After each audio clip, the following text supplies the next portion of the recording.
বাংলাদেশকে করিডোর হিসাবে ব্যবহার করে আমরা ভারতের ট্রেন বাংলাদেশে ব্যবহার করতে দিব না। আমরা সর্বাত্মক প্রতিরোধ করে তুলব। এই আগামী মাস থেকে তারা পরীক্ষামূলক ট্রেন চালু করার উদ্যোগ গ্রহণ করছে। এটা কিন্তু পরীক্ষামূলক থাকবে না, এটা পরীক্ষামূলক থাকবে না। আমি এই দেশের জনগণকে বলতে চাই, আপনারা যদি দেশকে ভালোবাসেন, যে যে দলেরই হোক, আওয়ামী লীগের হোক, বিএনপির হোক, জাতীয় পার্টি জামাতের হোক, আপনাদের বিরুদ্ধে আন্দোলনে ঝাঁপিয়ে পড়ুন। ভারতের এই করিডোর হিসেবে বাংলাদেশকে যদি একবার ব্যবহার করতে পারেন, বাংলাদেশের স্বাধীনতা সার্বভৌমত্ব টিকবে না।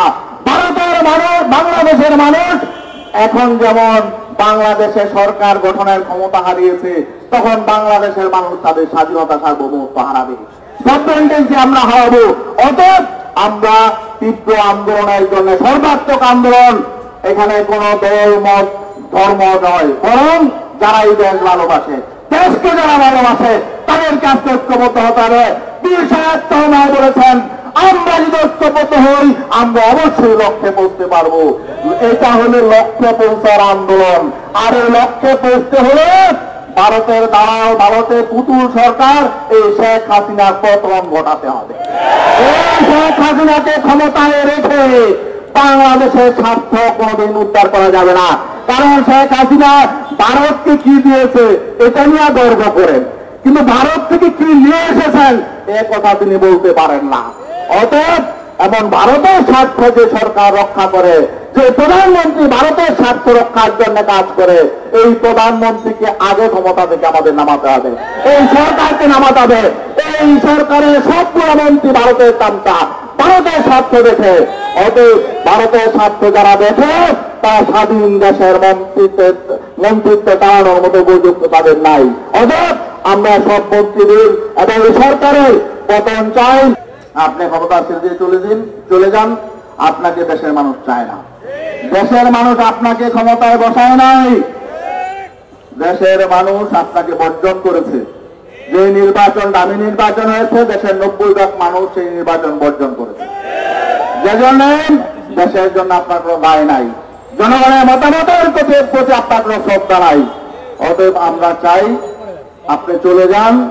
যারা ভারতের সাথে বার্গেনিং করে দেশের স্বার্থ সুরক্ষা করতে পারে, এমন একটি সরকার আমাদেরকে ক্ষমতায় আনতে হবে। প্রধানমন্ত্রী ভারতের সাথে কি চুক্তি করেছে, কি সমঝোতা করেছে, এটা এখনো পর্যন্ত সবাই কিন্তু পরিষ্কার না। আমরা মিডিয়ায় এক এক রকম কথাবার্তা দেখি। আমি ভারতের পররাষ্ট্র মন্ত্রণালয়ের ওয়েবসাইটে দেখলাম 13টি চুক্তি হয়েছে, 13টি সমঝোতা হয়েছে, 10টি নতুন হয়েছে আর 3টি পুরান চুক্তি নবায়ন হয়েছে।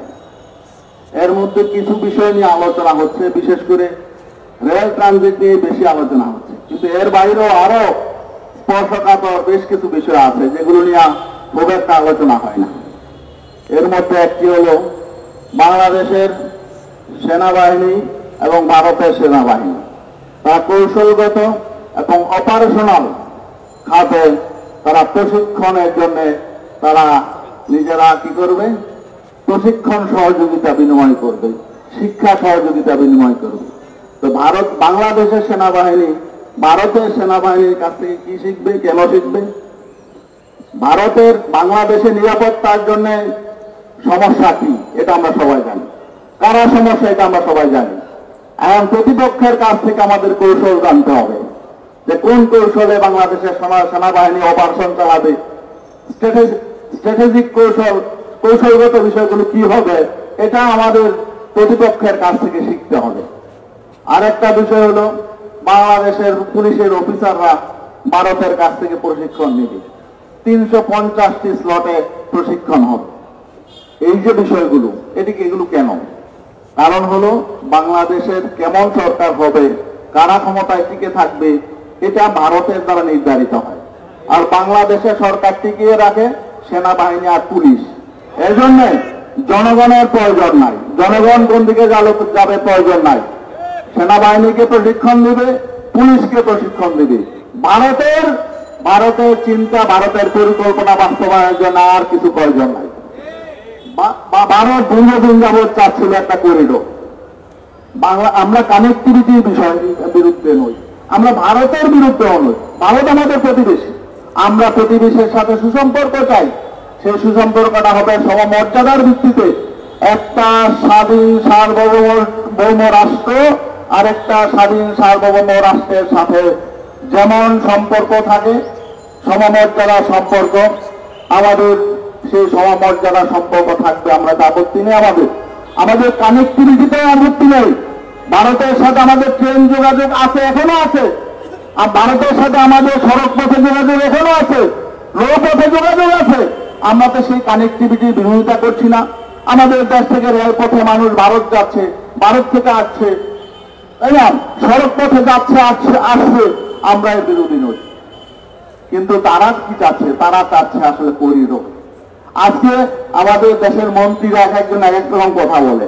আমাদের তথ্যমন্ত্রী একটা ব্যাখ্যা দিলেন, এই চুক্তিকে সামনে রেখে বলেছেন, অনেক ধরনের ফজিলত উনি বয়ান করলেন। কি বললেন? যে এই রেলের মাধ্যমে আমরা কি বাংলাদেশ থেকে নেপাল যাব, ভুটান যাব, এই সমস্ত কথা বললেন। মিথ্যা কথা। চুক্তিতে কোথাও নেপাল ভুটানের কথা নেই। আছে হলো ভারত থেকে ট্রেন, এখন যে দর্শনা এবং সেই চিলাই বন্দর থেকে ট্রেন যেটা যাচ্ছে, এটা যাবে হলো ভারতে, বাংলাদেশের উপর দিয়ে যাবে, বাংলাদেশের উপর দিয়ে যাবে। সেটা ওখানে ভারত ভুটানের নিকটবর্তী একটা স্টেশন আছে ভারতের, দলিগাঁও নাকি দালাগাঁও একটা স্টেশন, সেই পর্যন্ত যাবে। তো সেখানে ভুটানের কথা বলে, ভুটান যাবে না, নেপালও যাবে না, যাবে ভারত থেকে এসে আবার বাংলাদেশের ভিতর দিয়ে ভারতের একটা অঞ্চল থেকে আরেকটা অঞ্চলে যাবে। এটা তো করিডোর। আমরা এটার বিরোধিতা করছি। কেন বিরোধিতা করছি? কারণ একটা স্বাধীন সার্বভৌম রাষ্ট্র আরেকটা রাষ্ট্রকে তার ভিতর দিয়ে করিডোর দিতে পারে না। আমরা দীর্ঘদিন যাবৎ আমরা 3 বিঘা করিডোর আমরা পাই নাই, অঙ্গরপোতা দহগ্রাম যাওয়ার জন্য আমরা পাই নাই, দীর্ঘদিন পর্যন্ত আমরা পাই নাই। অতএব ভারতকে এই করিডোর দিচ্ছে, আবার বিভিন্ন সমচুক্তি করছে। আমাদের সেনাবাহিনী, আমাদের পুলিশদের ব্রেন ওয়াশ করার জন্য নানাবিধ চুক্তি করেছে। কেন করছে এগুলো? কারণ শেখ হাসিনা আজকে অসহায়। তার এসব চুক্তি ছাড়া ক্ষমতায় টিকে থাকার কোনো সুযোগ নাই, কারণ ভারত তাকে ক্ষমতায় এনেছে। অতএব ভারতকে সন্তুষ্ট রাখতে হবে, ভারতকে সন্তুষ্ট রাখতে হবে। আপনি যদি এমন হয়, আজকে শেখ হাসিনাকে আমরা পরামর্শ দিতে চাই, আপনার যদি ভারতকে, আপনি ক্ষমতায় থাকার জন্য ভারতকে যদি সন্তুষ্ট করতে হয়, তাহলে আপনি ক্ষমতা ছেড়ে দিন। কারণ বাংলাদেশের মানুষ দেশকে ভালোবাসে, দেশের ক্ষতি হোক এটা চায় না। কারণ আপনি দেশের ক্ষতি করে ক্ষমতায় থাকবেন, এটা তো হতে পারে না। আপনি ক্ষমতা ছেড়ে দিয়ে চলে যান, আপনাকে দেশের মানুষ চায় না। দেশের মানুষ আপনাকে ক্ষমতায় বসায় নাই, দেশের মানুষ আপনাকে বর্জন করেছে। যে নির্বাচন, দামি নির্বাচন হয়েছে, দেশের 90% মানুষ সেই নির্বাচন বর্জন করেছে। যে জন্য দেশের জন্য আপনার কোনো দায় নাই, জনগণের মতামতের প্রতি আপনার কোনো শ্রদ্ধা নাই। অতএব আমরা চাই আপনি চলে যান। যারা ভারতের সাথে বার্গেনিং করে দেশের স্বার্থ সুরক্ষা করতে পারে, এমন একটি সরকার আমাদেরকে ক্ষমতায় আনতে হবে।